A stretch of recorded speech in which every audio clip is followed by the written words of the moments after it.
द्वितीय प्रसंग जोटा बीजेडी उठाउछि जयनारायण मिश्र मंतव्य प्रसंग जयनारायण मिश्र जो मंतव्य देइचंती आज भी से निज मंतव्य रे रहिचंती से पुनर्बार ताको दोहरैचंती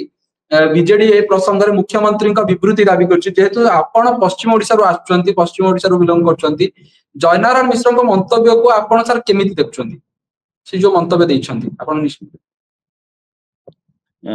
देखंतु सरोज एटा हले जदि जयनारायण मिश्र को जदि आमे देखिबा जयनारायण मिश्र कर जदि आमे ओवरऑल जदि आमे चिंता करिबा जदि आमे वोट बैंक हिसाब रे देखिले जयनारायण मिश्र का किछि विशेष क्षति हेबनी होय तो बीजेपी किछि परिमाण रे क्षति पारि किंतु वेस्टर्न ओडिसा रे तांकर किछि क्षति हेबनी कारण जयनारायण मिश्र जो विषयटा को से उठेई चंती से तीनटा जिनिस मेन कथा कहिचंती उत्कल कौशल एवं कलिंग कथा तांकर कहबा कथा हला केवल उत्कल को ही काहे के प्रायोरिटी दिया होची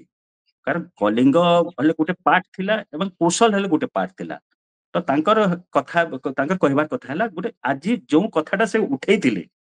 संबलपुर रे ताको आजि आउ टिके रिमोडिफाई कर दैचंती तांकर कहबा कथा हला जे आजि जो सफेई दैचंती जे पावरटा सबलके गोटे डिसेंट्रलाइज हेबा कथा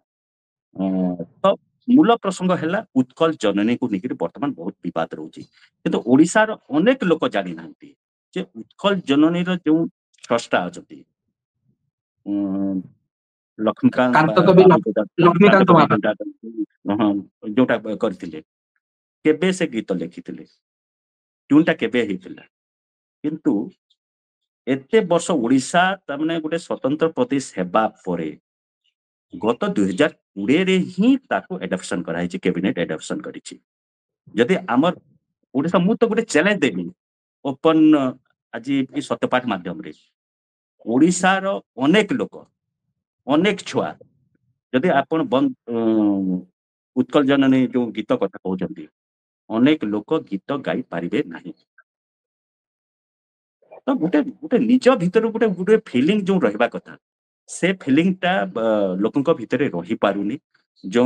गोटे एज ए गोटे ओडिया हिसाब रे समस्ते गोटे एक हेबा कथा ओडिसा रो अनेक जो बुद्धिजीवी पार्टिकुलर जदि हमें वेस्टर्न ओडिसा कथा कहउछु जे अनेक लोक जो कौशल सेपरेट स्टेट हे गेले जे ओडिसा पश्चिम ओडिसा रो विकास हेबो तार माने नाही कारण जदि सेपरेट स्टेट रे जदि विकास भी पड़ता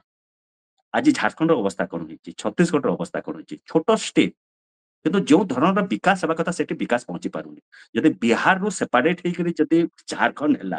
तो झारखंड रे तो सब लोक जो आदिवासी डोमिनेटेड एरिया अछि अनेक विकास हे जाता मध्य प्रदेश रो सेपरेट हे करी आपन का छत्तीसगढ़ हले अनेक डेवलपमेंट तो तार माने नुह जे गोटे सेपरेट स्टेट कोसल स्टेट हे गेले विकास हे जिवो बोली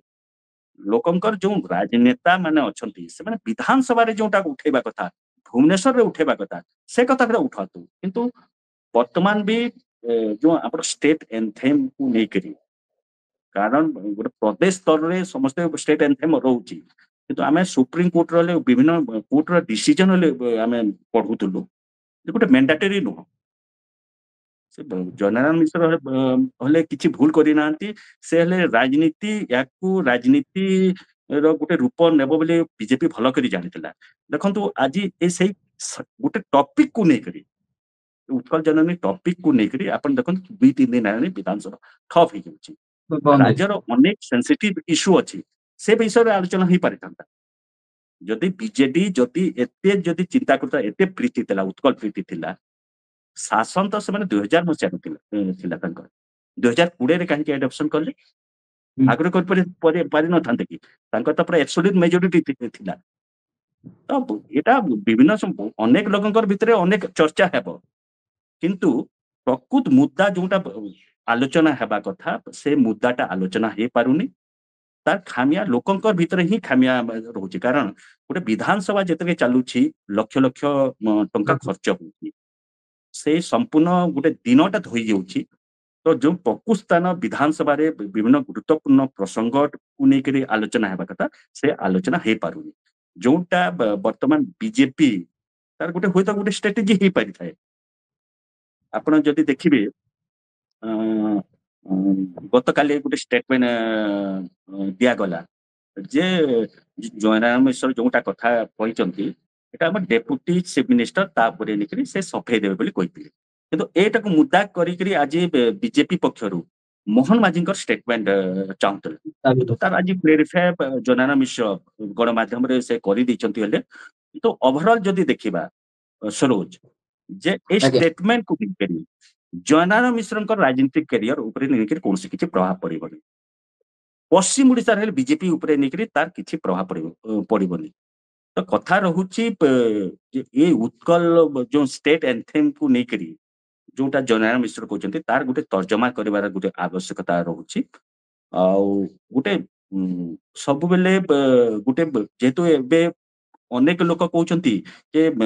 ଜନାରାୟଣ ମିଶ୍ର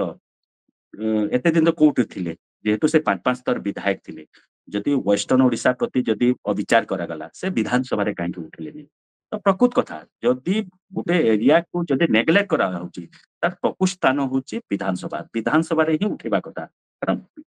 ପଶ୍ଚିମ ଓଡିଶାର ତ 40ରୁ ପାଖାପାଖି 40 ବିଧାୟକ ଅଛନ୍ତି ମାନେ ଉଠେଇ ପାରିବେ କିନ୍ତୁ ଓଭରଅଲ୍ ଯଦି ଦେଖିବା ଯେ ଗୋଟେ ଷ୍ଟେଟ ଟା ଗୋଟେ ଏରିଆର ବିକାଶ ପାଇଁ ଗୋଟେ ସେପାରେଟ ଷ୍ଟେଟ ଟା ଗୋଟେ ସମସ୍ୟାର ସମାଧାନ ନୁହଁ ଗୋଟେ ଇଚ୍ଛା ଶକ୍ତିର ଆବଶ୍ୟକତା ରହୁଛି ଯଦି ଇଚ୍ଛା ଶକ୍ତି ଅଛି ଗୋଟେ ଅଞ୍ଚଳର ବିକାଶ ପାଇଁ ଗୋଟେ ସ୍ଥାନୀୟ ବିଧାୟକ କିମ୍ବା ସାଂସଦ ଯଦି ଚାହିଁବେ ନିଶ୍ଚିତ ଭାବେ ସେ ଅଞ୍ଚଳର ବିକାଶ ହେଇପାରିବ ସରୋଜ ନିଶ୍ଚିତ ଭାବରେ ଆମ ସହିତ ପୁରା ଦୁଇଟି ପ୍ରସଙ୍ଗ ରହିଥିଲା କଂଗ୍ରେସର ପ୍ରସଙ୍ଗ ଆଉ ବିଜେଡିର ପ୍ରସଙ୍ଗ ବିସ୍ତୃତ ଭାବରେ ଆଲୋଚନା କରୁଥିଲେ ସୁରେନ୍ଦ୍ର ବାରିକ